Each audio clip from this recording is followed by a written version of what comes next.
The Lorax by Dr. Seuss. Stories with Stays.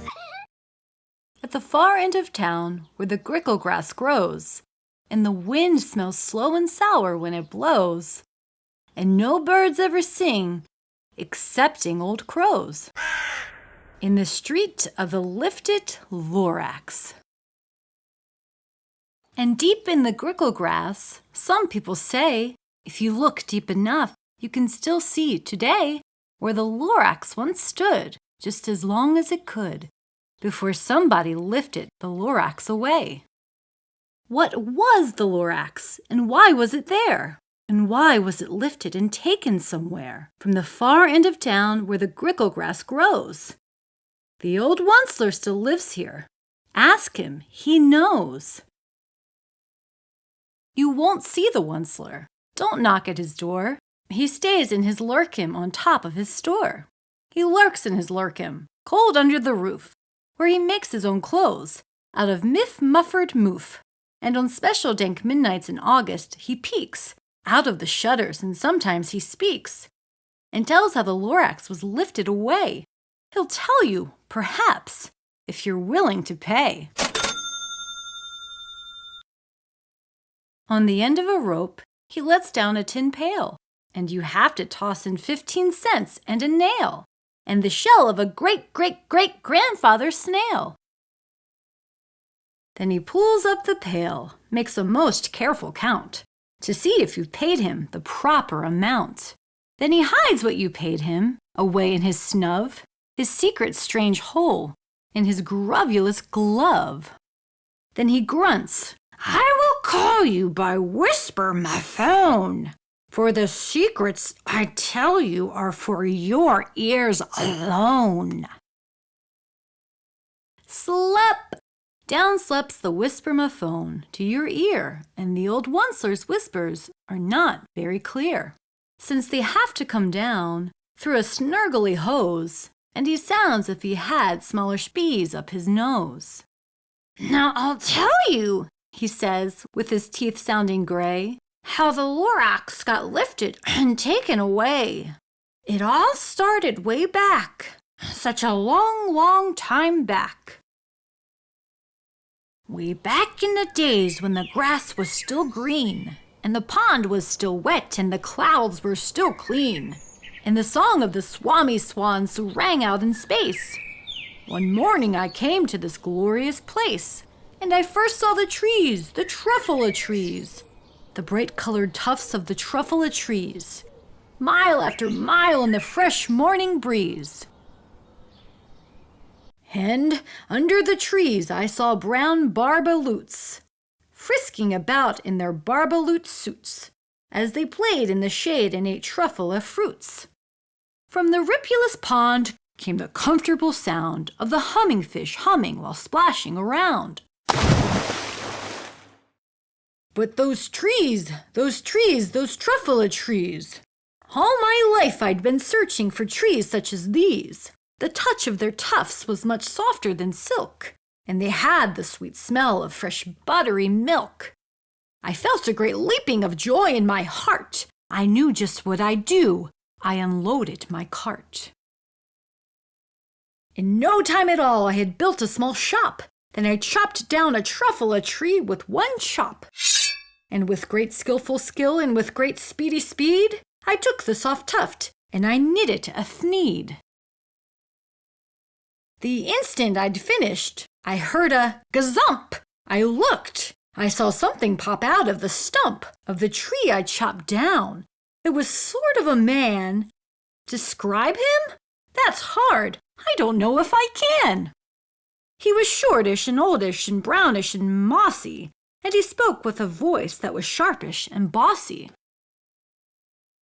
"Mister," he said with a sawdusty sneeze, "I am the Lorax. I speak for the trees.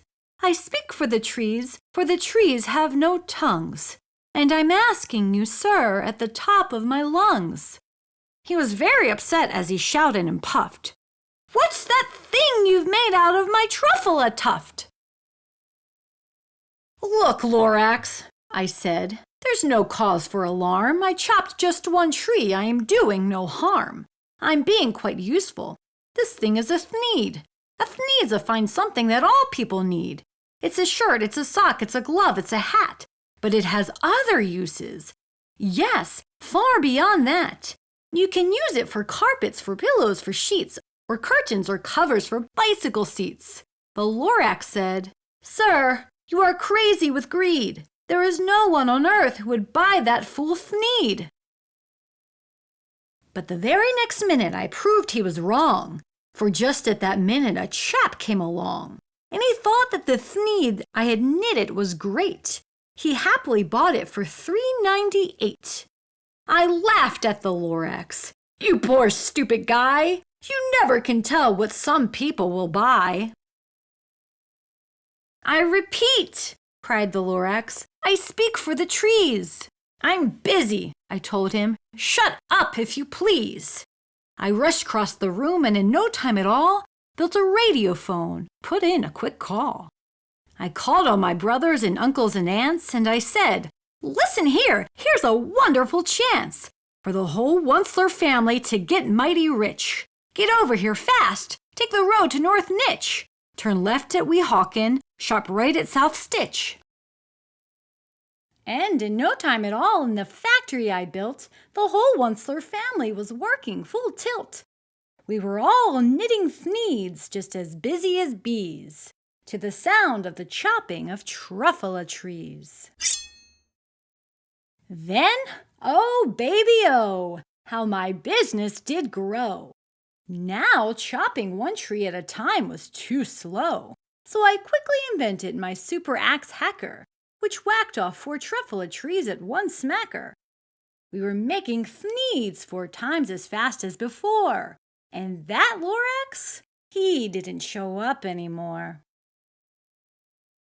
But the next week he knocked on my new office door. He snapped, "I'm the Lorax who speaks for the trees, which you seem to be chopping as fast as you please.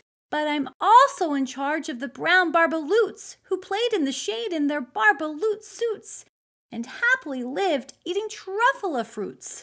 Now, thanks to your hacking my trees to the ground, there's not enough truffula fruit to go round, and my poor barbaloots are all getting the crummies because they have gas and no food in their tummies. They loved living here, but I can't let them stay. They'll have to find food, and I hope that they may. Good luck, boys," he cried, and he sent them away.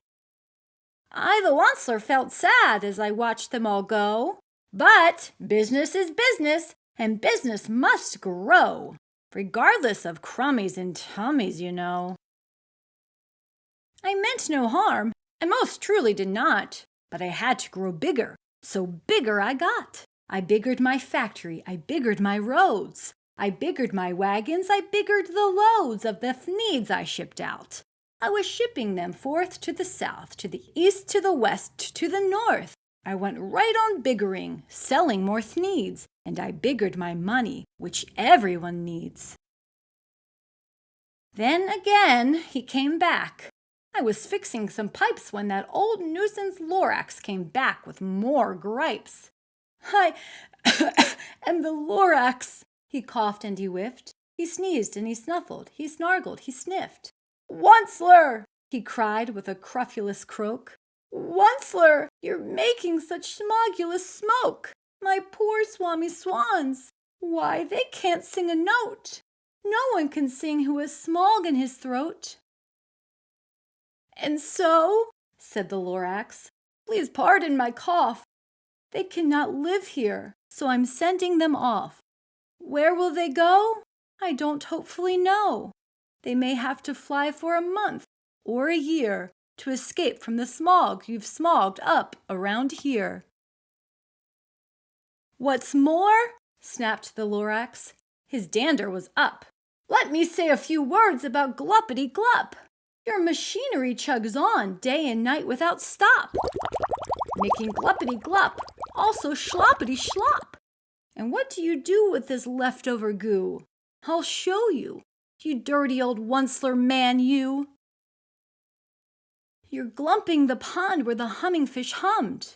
No more can they hum, for their gills are all gummed. So I'm sending them off. Oh, their future is dreary. They'll walk on their fins and get woefully weary, in search of some water that isn't so smeary. And then I got mad. I got terribly mad. I yelled at the Lorax. Now listen here, Dad. All you do is yap yap and say bad, bad, bad, bad. Well, I have my rights, sir, and I'm telling you, I intend to go on doing just what I do. And for your information, you Lorax, I'm figuring on biggering and biggering and biggering and biggering, turning more truffula trees into thneeds, which everyone needs. And at that very moment, we heard a loud whack. From outside in the fields came a sickening smack of an axe on a tree. Then we heard the tree fall, the very last truffula tree of them all. No more trees, no more thneeds, no more work to be done. So, in no time, my uncles and aunts, everyone, all waved me goodbye. They jumped into my cars and drove away under the smoke-smuggered stars. Now all that was left neath the bad-smelling sky was my big empty factory, the Lorax and I. The Lorax said nothing, just gave me a glance, just gave me a very sad, sad backward glance as he lifted himself by the seat of his pants.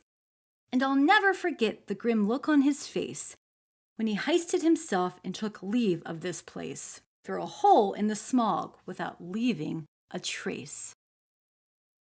And all that the Lorax left here in this mess was a small pile of rocks with the one word, unless. Whatever that meant, well, I just couldn't guess. That was long, long ago, but each day since that day I've sat here and worried away. Through the years, while my buildings have fallen apart, I've worried about it with all of my heart. But now, says the Onceler, now that you're here, the word of the Lorax seems perfectly clear. Unless someone like you cares a whole awful lot, nothing is going to get better. It's not. So, catch, calls the Onceler. He's let something fall. It's a truffula seed. It's the last one of all. You're in charge of the last of the truffula seeds. And truffula trees are what everyone needs. Plant a new truffula. Treat it with care. Give it clean water and feed it fresh air. Grow a forest. Protect it from axes that hack. Then the Lorax and all of his friends may come back.